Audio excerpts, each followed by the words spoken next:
आज पोलिंग का दिन था बारामूला कॉन्स्टिट्यूंसी में। अभी हम इस कॉन्स्टिट्यूंसी का नाम लंगेट है, जो कि प्रिसाइजली हमारी असेंबली की कॉन्स्टिट्यूंसी बनती है, और इस पोलिंग स्टेशन का नाम है संजीपुरा।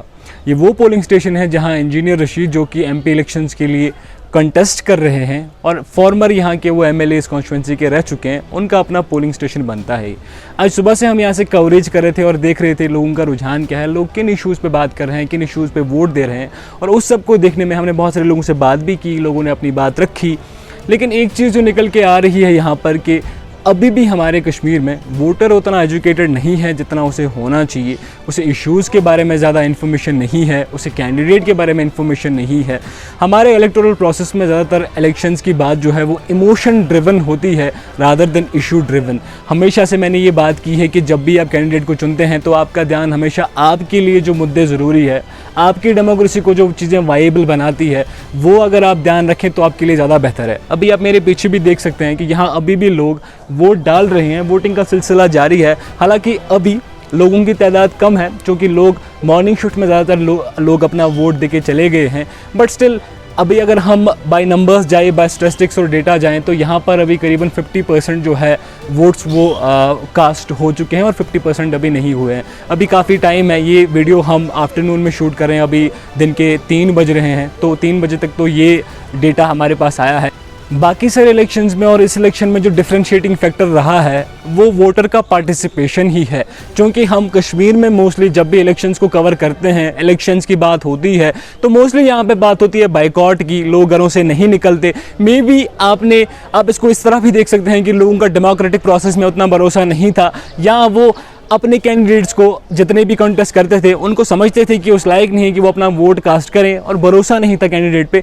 बट अभी एक डिफरेंट सिनेरियो है कश्मीर में। अगर आप बाय स्टैटिस्टिक्स जाएं या बाय आप लाइव कवरेज भी हम आपको दिखा रहे हैं कि वोटर का जो पार्टिसिपेशन है प्रोसेस में वो काफ़ी बढ़ रहा है, which is always a good thing for a nation और फॉर अ स्टेट। कि जब वोटर पार्टिसिपेट करने लग जाए और वोटर जब अपनी डेमोक्रेसी में उसको वायबल बनाने के लिए अपना मतदान दे, तो ये अच्छी बात होती है। इस कॉन्स्टिट्यूंसी की बात करें और पर्टिकुलरली इस पोलिंग स्टेशन की अगर हम बात करें, तो यहाँ पे मेजॉरिटीली हम तो अपने ज़ाती जो हमने बात की है लोगों से, उससे तो यही समझ आया है कि ज़्यादातर वोट जो और सपोर्ट जो है वो इंजीनियर रशीद को मिला है।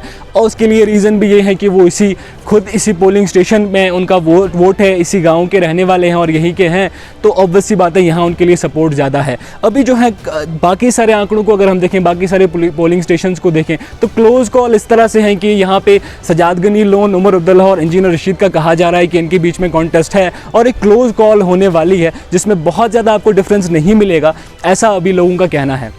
One thing that was noticing in this election was whenever we used to cover elections in Kashmir, the constant thing in those elections was violence.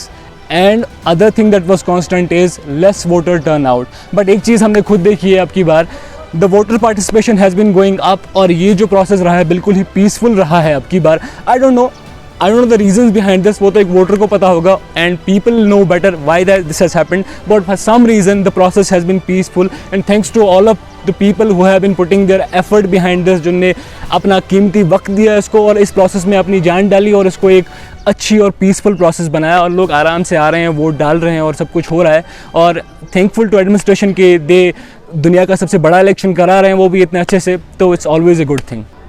अब जून 4 की बात रही, तो 4 को यहाँ पे जो है काउंटिंग होने वाली है, उस दिन इलेक्शन के रिजल्ट्स डिक्लेयर होने वाले हैं।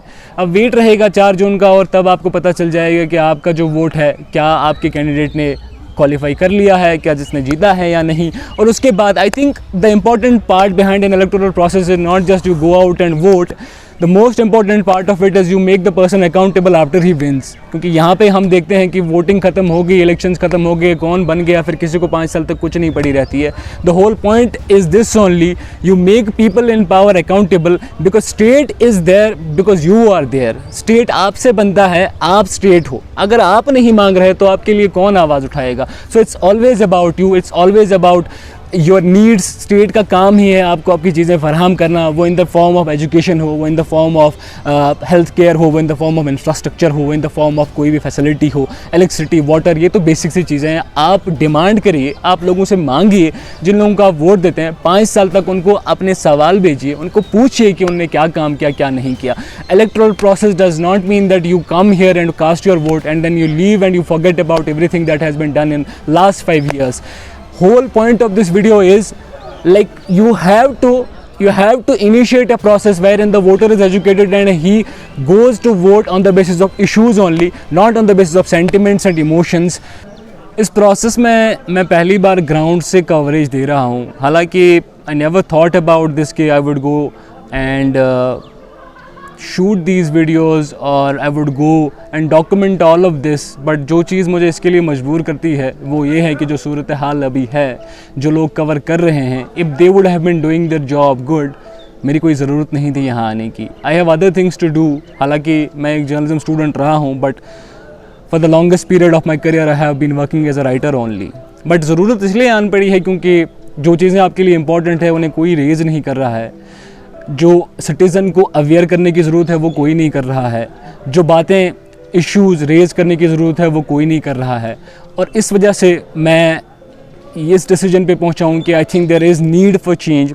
आई think there is need for people to replace people who have been sitting on these platforms and have been abusing other people. आप देख लीजिए उठा के जितने भी हमारे मेन स्ट्रीम में हमारे हीरोज़ बने बैठे हैं, उनको आपने किस तरह हीरो बना दिया और बाद में वो क्या निकलते हैं।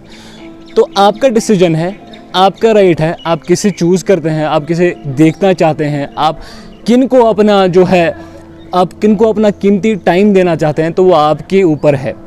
आज दिन में हमने जैसा देखा वैसा आपको दिखाया, कोशिश तो यही रही है और कंटेंट बनाने के पीछे सोच यही है कि अपने फेलो सिटीजन्स को एम्पावर कर दिया जाए, उनको थोड़ा सा एजुकेट कर दिया जाए, उनको ग्राउंड रियलिटी से थोड़ा वाकिफ़ करा दिया जाए। तो कोशिश तो सिर्फ उतनी है, बाकी जो हमने देखा वैसा आपको दिखाया, इसमें कोई बयास ऐड नहीं है, कोई हम ये आपको इन्फ्लुएंस नहीं करना चाहते।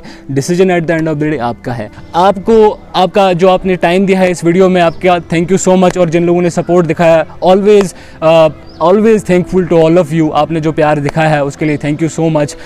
Also thankful to Aamir Riyaz who have been with me. उन्होंने अपने दिन का टाइम निकाला और मेरे साथ रहे, क्योंकि I didn't had any person, मेरे पास कोई रिसोर्सेज नहीं है, कोई मेरे पास बड़ी प्रोडक्शन की टीम नहीं है, बट उन्होंने अपना वक्त दिया और आज मेरे साथ एज कैमरामैन उन्होंने काम किया। थैंक यू सो मच इनका भी और आपका भी, आपने ये वीडियो देखा। अपना फीडबैक आप कमेंट सेक्शन में डाल सकते हैं। बाकी मिलते हैं किसी और वीडियो में, तब तक के लिए गुड बाय।